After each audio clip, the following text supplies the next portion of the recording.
Hej, jeg er Christina Sangvita. Velkommen til alderstøtte.dk.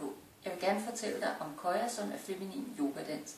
Det er en vekselvirkning mellem øvelser og fri dans, og hvor at du er i kontakt med dit feminine flow, og det er meget bevægelser i flow, også i yogaen, for at du er kvinde, og for at skabe kontakt til din lækkerhed, og for at skabe endnu mere glæde.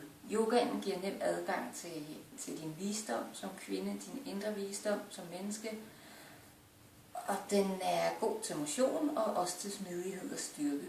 Koya går ud på at skabe kontakt med din femininitet, din sensualitet, din nydelse og din glæde.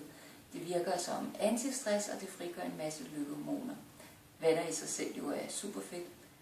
Så har du lyst til både at nyde og glæde dig og blive endnu mere lækker og smidig og stærk på en gang og blive boostet med lykkehormoner, så kom og dans. Du kan se mere på alderstøtte.dk, og du kan også se mere på Facebook-gruppen Koya Danmark. Ha' det godt. Hej.